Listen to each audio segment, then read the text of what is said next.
The soft spring breeze rustled the trees in the quiet neighborhood of Willow Creek, casting gentle shadows through the windows of a small house nestled at the end of the street. Inside, a little boy, no older than 4, sat on the cold wooden floor, his tiny hands clutching a phone almost too large for his grasp. His brown hair was tousled, his breath uneven as he whispered into the receiver, his voice trembling with urgency. "My dog, Germ. He's not moving. Please help." At the 911 dispatch center, the operator on duty stiffened at the sound of the child's voice. Years of experience had taught him to recognize distress. And this was pure, unfiltered fear. A child, alone, calling for help. The situation was immediately flagged as a high-priority emergency. Was the child hurt? Was he alone in the house? Had something happened to his guardian? The operator's voice softened as they responded. "Sweetheart, can you tell me your name? Is there anyone else at home with you?" A shaky breath came through the line, followed by a small sniffle. "I'm Ethan." A pause. Then, in an almost inaudible whisper, "It's just me and Germ." The operator's fingers flew across the keyboard, forwarding the details to the nearest available officer. The name that popped up on the assignment was a familiar one, Officer Sarah Collins. Sarah had just been gathering her things, ready to call it a day. It had been a long shift, filled with routine calls, parking violations, a minor domestic dispute, a report of a suspicious person who turned out to be an elderly man simply lost on his evening walk. She exhaled deeply, rubbing her temples, already thinking about the warm bath and cup of tea waiting for her at home. But then the dispatcher's voice crackled through her radio. "Sarah, we've got a priority call. Possible abandoned child or medical emergency involving a minor. 4-year-old named Ethan. Alone at home. Distressed over an unresponsive dog. Address is 14 Oak Street. Willow Creek." A beat of silence. Then Sarah straightened, all thoughts of rest vanishing. "I'm on it," she said, already grabbing her keys. The drive to Oak Street was short. But with every second, Sarah felt a growing weight settle in her chest. She had handled her fair share of difficult calls. But something about a frightened child always hit differently. A dog not moving could mean anything: illness, injury, or worse. And more concerning than the dog was the fact that Ethan seemed to be alone. Why? Where were his parents? Pulling up to the house, Sarah noted the small, neatly kept yard. A tricycle was tipped over near the porch, a sign of hurried abandonment. She stepped out of the car, adjusting her belt as she approached the front door. She knocked firmly. "Ethan, it's Officer Collins. I'm here to help. Can you open the door for me?" For a moment, nothing. Then, the faintest sound of shuffling feet. The doorknob rattled uncertainly before turning, and the door creaked open just a crack. A pair of wide, teary eyes peeked up at her. "Are you really here to help Germ?" Ethan's voice was barely above a whisper. Sarah crouched down to his level, offering a reassuring smile. "I'm here to help both of you. Can I come in?" Ethan hesitated but then nodded, stepping aside just enough for Sarah to enter. The house was quiet, eerily so. Sunlight filtered through the lace curtains, casting soft patterns on the floor. There was no sign of an adult. But there, in the middle of the living room, lay a large golden retriever, unmoving. Sarah's heart squeezed at the sight. "That's Germ," Ethan murmured, clutching the hem of his pajama top. "He won't wake up." Sarah approached the dog cautiously. Kneeling beside him, she pressed her fingers gently against his side, searching for a pulse. A moment later, she felt the faint but steady rise and fall of breath. Relief flooded her. "He's alive, Ethan," she said gently, "but he might be very sick." Ethan's face crumpled. "Can you make him better?" Sarah hesitated. She wasn't a vet, but she knew she needed to get the dog to one, fast. But first, she needed answers. "Ethan, honey, where are your parents?" The boy looked down, scuffing his socked foot against the floor. "Mommy's at work. She says she has to work a lot." His little fingers twisted in his shirt. "She said she'd be home soon." "And your dad?" Ethan blinked up at her. "I don't have a dad." Sarah felt a pang of sadness. A single mother, working late, a child left alone with a sick dog. It wasn't an unusual story. But it never got easier to hear. "Do you know how to call your mom?" Ethan nodded, running over to a small table where a cordless phone sat. He pressed a button, and the phone rang. A few seconds later, a tired voice answered. "Hello, Mrs. Carter, this is Officer Sarah Collins. I'm here with Ethan." A sharp intake of breath on the other end. "Oh my God. Is he okay? What happened?" "He's okay, but he was scared. Your dog isn't moving." And Ethan was very worried. He called 911. A heavy sigh. "I'm so sorry. I just picked up an extra shift. I didn't think he'd." Her voice cracked. "I should have been there." Sarah softened. "You did what you had to do." But Ethan was scared. "Maybe we can figure something out to make sure he's not alone in situations like this." A pause. Then, "Yes, yes, of course." Sarah hung up and turned back to Ethan, who was sitting beside Germ, stroking his fur. "Your mom's coming home," she told him, "and I'm going to call someone to help Germ." "Okay." Ethan nodded, his small shoulders sagging with relief. Sarah placed a gentle hand on the boy's head. "You were very brave today, Ethan. You did the right thing by calling for help." As she dialed animal control, watching Ethan cradle his dog's paw, she knew this was a call she wouldn't soon forget. Sometimes, the smallest voices carried the heaviest burdens. And sometimes, all it took was one call to change everything. The front door was slightly ajar. A quiet invitation into a home filled with an unsettling stillness. Officer Sarah Collins stepped inside cautiously, her trained eyes sweeping the dimly lit living room. The scent of warm wood and faint traces of dog fur lingered in the air. But there was something else, a deeper, uneasy feeling that settled in her chest the moment she saw him. Ethan, the small 4-year-old boy with unruly brown hair, was kneeling on the carpet beside a large German shepherd.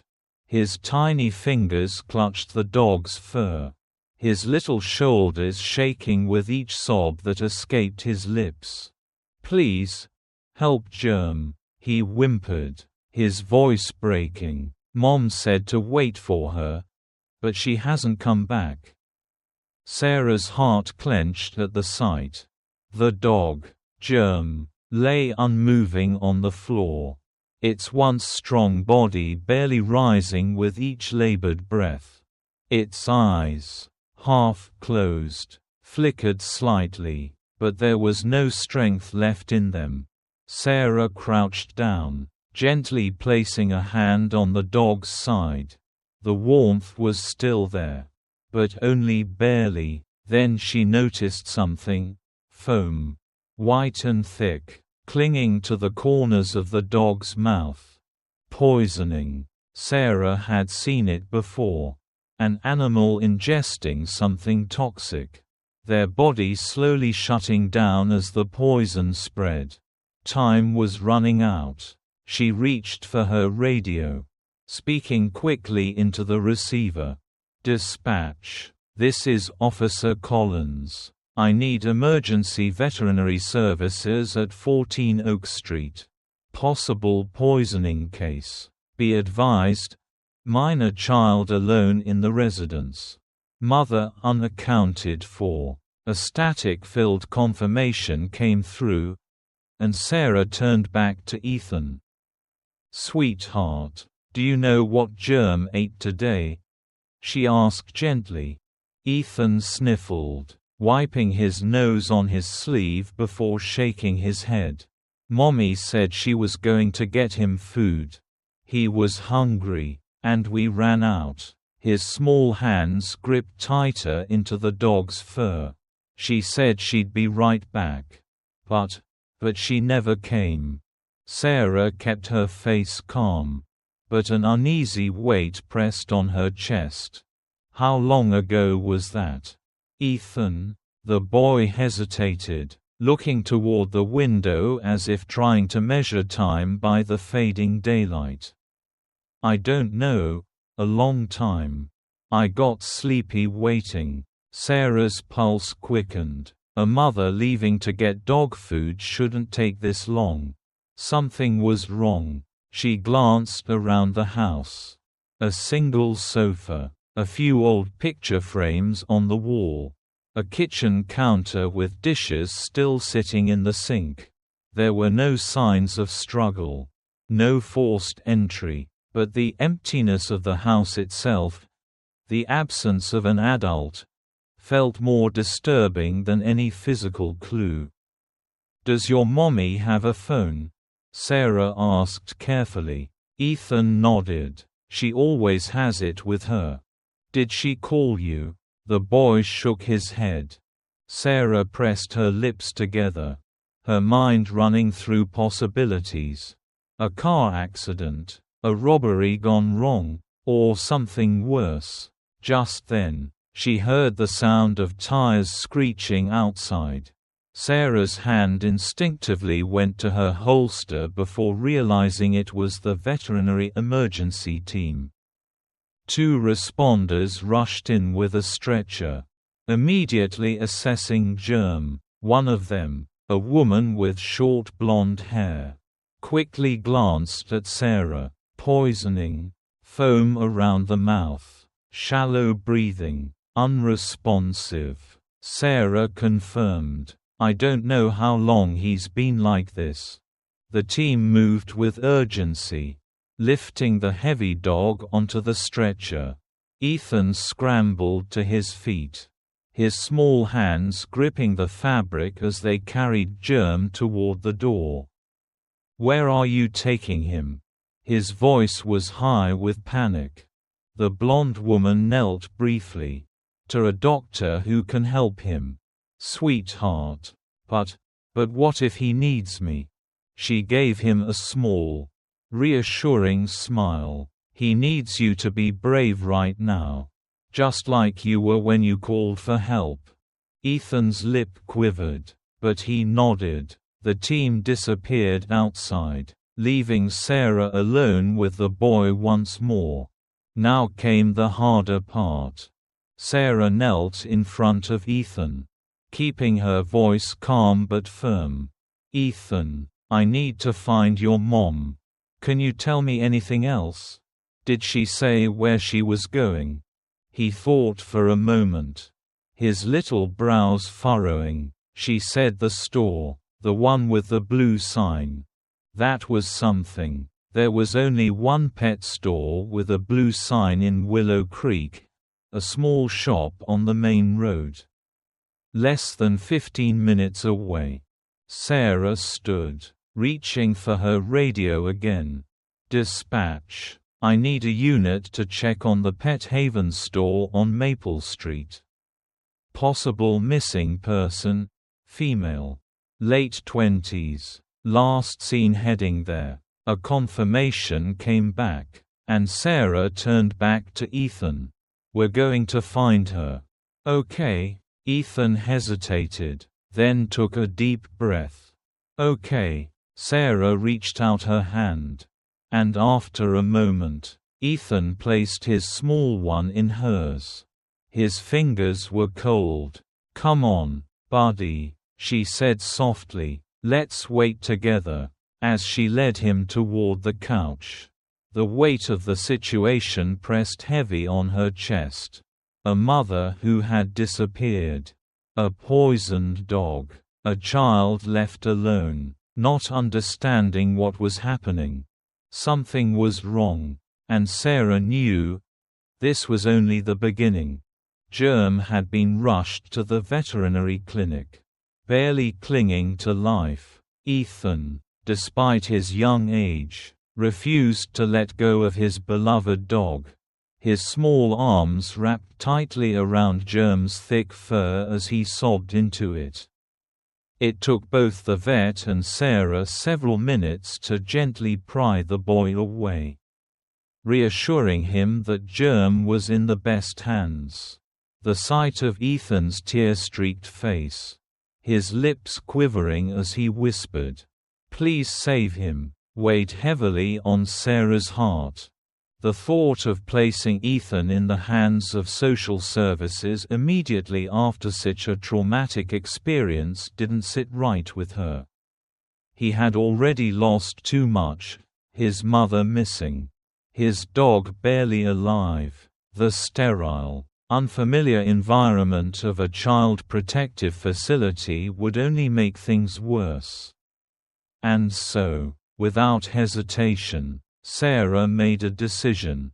"You're coming home with me tonight, buddy," she told him softly, kneeling to his level. Ethan sniffled, looking up at her with his big, weary eyes. "Can I see Germ again soon?"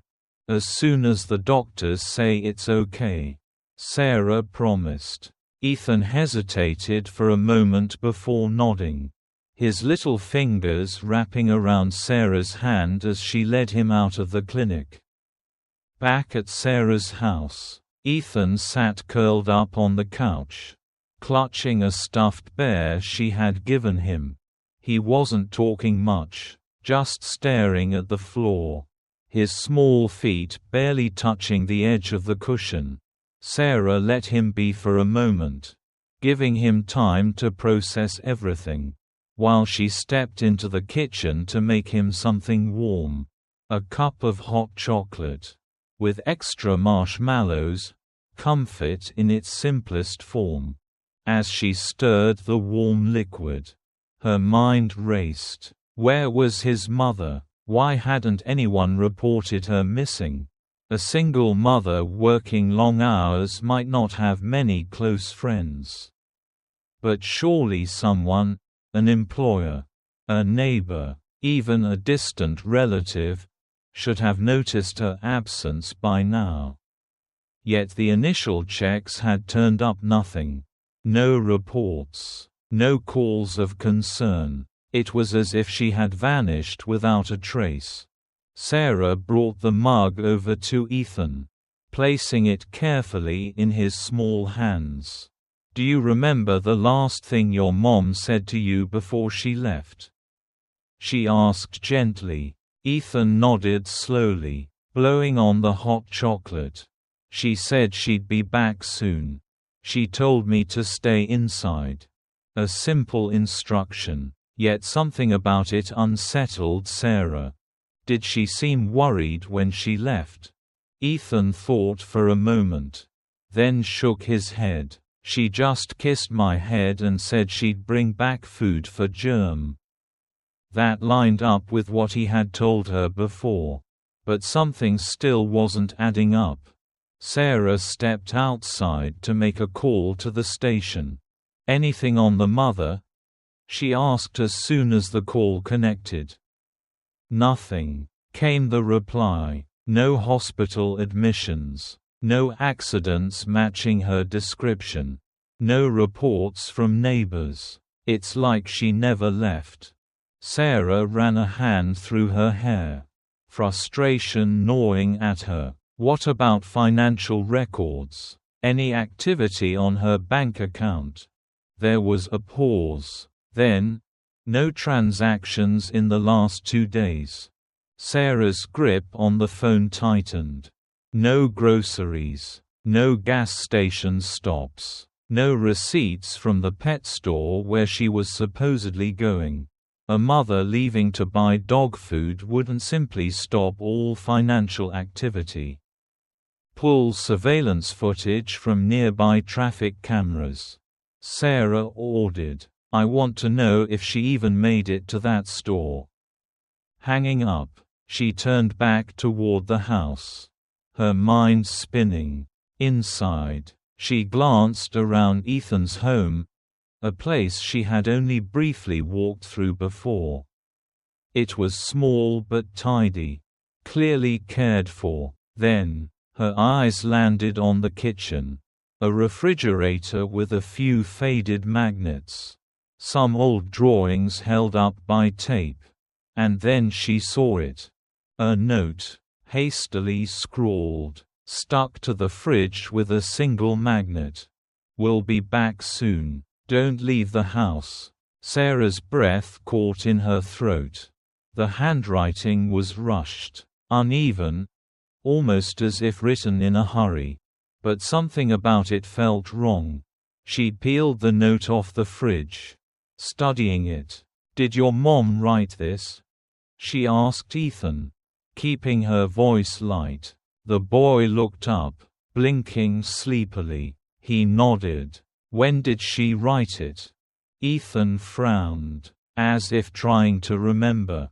"I don't know. But it was already there when I woke up." Sarah's pulse quickened. The note had been written before he woke up. That meant his mother had left during the night, or possibly even earlier. But that contradicted what Ethan remembered. He had said she kissed him before leaving. Something didn't fit. She needed more information. Walking back outside, she dialed the station again. "I need a timestamp on the last confirmed sighting of the mother," she said. "Pull security footage from her job. Any local gas stations. Anything. We're on it." Hanging up, Sarah stared out into the night. If Ethan's mother had truly left to get dog food, why was there no record of her trip? Why hadn't she called to check on her son? And why did she leave a note as if she was preparing for something more than a simple errand? A terrible possibility crept into Sarah's mind. Had she really left willingly? Or had something happened to her before she even had the chance? The morning light filtered through Sarah's kitchen window as she sipped a strong cup of coffee. Her mind still tangled in the details of the case. Ethan was still asleep, curled up on the couch beneath a soft blanket. The previous night had been long, full of questions, full of uncertainty. But today, she hoped for answers. Her phone buzzed. It was the veterinary clinic. She answered immediately. "Officer Collins? It's Dr. Reynolds from the clinic. I have an update on Germ." Sarah's stomach tensed. "Is he okay? He made it through the night," the vet said, a reassuring note in her voice. "He's still weak, but stable." Sarah exhaled, relieved. "That's good news." There was a pause. "But there's something else," the vet continued. "We ran tests on his stomach contents. He was poisoned, but not by accident. The substance we found is a controlled toxin, something no one would have lying around the house." Sarah sat up straighter. "You're saying someone deliberately poisoned him?" "It looks that way," Dr. Reynolds confirmed. "It wasn't in his food. The poison was likely given to him in a way that ensured he'd ingest it directly, maybe hidden in a piece of meat or a treat." Sarah's mind raced. Someone had wanted Germ dead. But why? She thanked the vet and hung up, her thoughts darkening. If this wasn't an accident, it meant someone had targeted the dog. And if they had gone after Germ, was Ethan's mother the real target? A knock at the door pulled her from her thoughts. She opened it to find an older man standing there, graying hair, kind but worried eyes. "Officer Collins?" he asked hesitantly. "Yes. Can I help you? I'm Henry. I live across the street from Ethan and his mother." He glanced inside, spotting the boy still asleep. His voice dropped. "I heard about what happened. I thought I should tell you something." Sarah stepped outside, closing the door gently behind her. "What is it?" Henry shifted, rubbing a hand over his weathered face. "Last night? No, the night before last. I was taking my dog out late. Around midnight, I noticed a man standing near their house. At first, I thought maybe he was just passing by. But he was watching the place. Just standing there in the dark." Sarah felt a chill crawl up her spine. "Did you get a good look at him?" Henry shook his head. "It was dark, but he was tall, solid build. He had a hood on. Something about him felt off. Like he wasn't supposed to be there." "Did you see him do anything?" "No, but after a few minutes, he walked around the side of the house, like he was looking for a way in." Sarah's pulse quickened. "And you didn't report it?" Henry looked guilty. "I didn't think much of it at the time. I figured maybe it was someone she knew." "Did you see him leave?"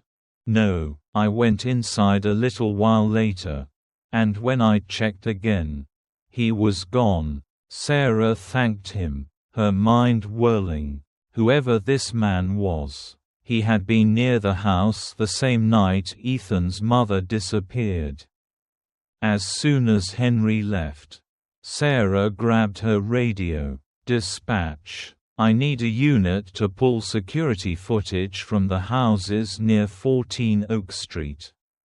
We're looking for a man loitering outside the residence the night before last." Minutes later, her radio crackled back. "We found something. Sending the footage to your phone now." Sarah opened the file, her eyes narrowing as she watched the grainy footage. There, just as Henry had described, stood a man in a dark hoodie, lingering near the house. He moved cautiously, almost methodically, as if making sure he wasn't seen. Then, in one quick movement, he disappeared around the side of the house. She rewound the footage, pausing it on the man's face when he turned slightly toward the streetlight. The image wasn't perfect, but it was clear enough. A shock ran through her. She knew that face. It was Ethan's father. Sarah's grip on the phone tightened. Ethan's father had been out of the picture for years, long gone. No contact. The mother had never spoken about him. Not in any reports Sarah had ever seen. Yet here he was, lurking in the shadows outside their home. Everything clicked into place. The mother hadn't left voluntarily. She hadn't run away. She had been taken. And if Ethan's father had come back after all this time, the real question was, why? Sarah rushed inside, her mind racing. Ethan stirred on the couch, rubbing his tired eyes. She knelt beside him, speaking gently. "Ethan, sweetheart, I need to ask you something important. Do you remember your dad?" The boy blinked sleepily. "Dad?" He shook his head. "Mom said he's gone." Sarah hesitated. "Do you remember ever seeing him recently? Maybe outside your house?" Ethan frowned, thinking hard. Then, slowly, he nodded. "I thought I saw someone outside my window 2 nights ago, but I was sleepy." He yawned. "I told Germ. And he barked a lot." Sarah's breath caught. Germ had known. He had sensed the danger before anyone else had. The poisoning hadn't been random. Ethan's father had returned, and he had wanted Germ out of the way. Which meant Sarah was running out of time. She stood, her mind set. "Stay here, buddy. I'm going to find your mom." As she reached for her phone to put out an alert for Ethan's father, she knew one thing for certain. This wasn't just a missing persons case anymore. It was a race against time. The tension in the room was thick as Sarah and her team huddled around the screen displaying the latest data from the phone company. The last recorded signal from Ethan's mother's phone had come from a rundown motel on the outskirts of town, a place long past its prime. Known more for criminal activity than weary travelers. It was a bleak location. But it was a lead. And in a case like this, any lead was a lifeline. Sarah wasted no time. "Send units to the Sunrise Motel immediately," she ordered into her radio. Already grabbing her gear, "We approach with caution. This could turn dangerous fast." She turned to Ethan, who was still curled up on her couch, watching her with wide, worried eyes. "Did you find my mom?" he asked softly. Sarah knelt beside him, brushing a gentle hand over his shoulder. "We think we know where she is. Sweetheart, we're going to bring her home." Ethan bit his lip, nodding. "Please, make sure she's okay." Sarah squeezed his hand. "I promise." Then she was out the door, racing against time. The Sunrise Motel stood as a relic of forgotten days, its neon sign flickering weakly, paint peeling from its walls, windows clouded with years of grime. A few rusty cars sat in the parking lot, but only one mattered to Sarah, the black sedan parked toward the back. It matched the description of the car Ethan's father had driven years ago. "That's our guy," she murmured to the officers beside her. Weapons drawn. They moved in. Room 12. Sarah's heartbeat was steady but forceful. They had to do this right. A wrong move, a moment's hesitation, and the situation could spiral into something far worse. She signaled her team, and with a swift, practiced motion, one officer kicked the door open. Inside, the room was dimly lit, the air stale, and there, in the corner, bound to a chair with duct tape over her mouth, was Ethan's mother. Her eyes went wide with shock, then relief as she saw Sarah. A man stood near the window, tall, built with years of hardened muscle. Ethan's father. "Don't move," Sarah barked, her gun trained on him. For a second, he hesitated, glancing toward the open window like he might run. But there was nowhere to go.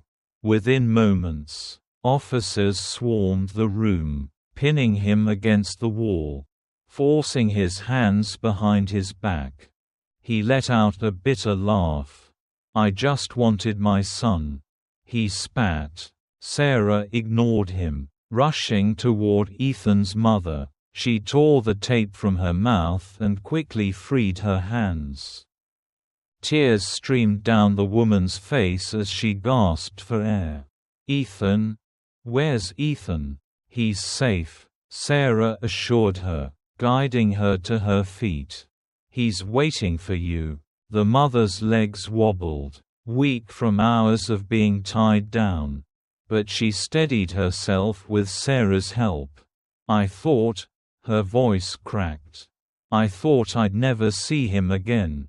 "You're going home," Sarah promised, as officers dragged Ethan's father out in handcuffs. The woman clutched Sarah's arm.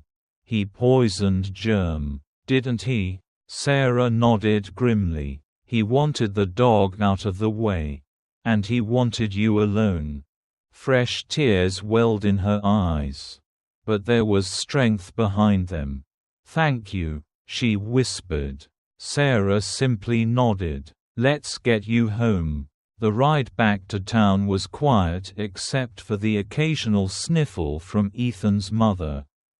Every few minutes, she glanced at Sarah, as if making sure this was real, as if afraid it was all just a dream.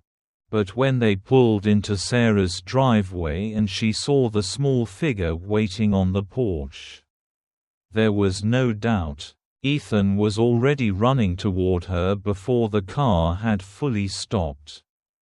"Mommy." She barely had time to step out before he barreled into her arms, wrapping his tiny hands around her as tightly as he could. She collapsed to her knees, holding him just as fiercely. "Oh, baby, I'm here," she sobbed into his hair. "I'm here." Ethan's little body shook as he clung to her, his face buried against her. I thought you were gone." "Never," she whispered, kissing the top of his head over and over. "I would never leave you." Sarah watched from a few feet away, giving them space but feeling an overwhelming sense of relief. It was moments like this, the reunions, the relief, the love, that made everything worth it. Then, from the corner of the yard, a faint rustling caught Ethan's attention. He turned, and saw a familiar shape lying under the porch light. Germ. The boy broke free from his mother's arms. Running toward his dog, Sarah followed close behind, heart thudding. Germ was still weak, his body fragile, but the moment he saw Ethan, his tail thumped against the ground. He tried to lift his head, his ears perking slightly. Ethan threw his arms around the dog's neck, his small frame shaking with sobs. "You're okay," he whispered. "You're okay." Germ let out a low, happy whimper, licking Ethan's cheek weakly. Ethan's mother knelt beside them, placing a hand on Germ's head, fresh tears in her eyes. "He's been so strong," she murmured. Sarah crouched beside them, watching the boy and his dog. "He's not the only one," she said gently. Ethan looked up at her, his face still damp with tears. "Did I do good?" he asked softly. Sarah smiled, ruffling his hair. "You did better than good. You saved your mom. You saved Germ. You're the bravest boy I know." Ethan beamed, still sniffling but filled with something new, pride. His mother looked at Sarah, Her eyes filled with gratitude words could never express. If he hadn't called 911. Her voice trembled. I don't know what would have happened. Sarah shook her head. He knew something was wrong. And he did exactly what he should have. You've raised a smart, strong kid. Ethan's mother wiped her eyes, hugging her son close. Thank you, she whispered, her voice breaking. Sarah simply nodded, watching as Ethan nestled against his mother, one hand still resting on Germ's fur. For the first time in days.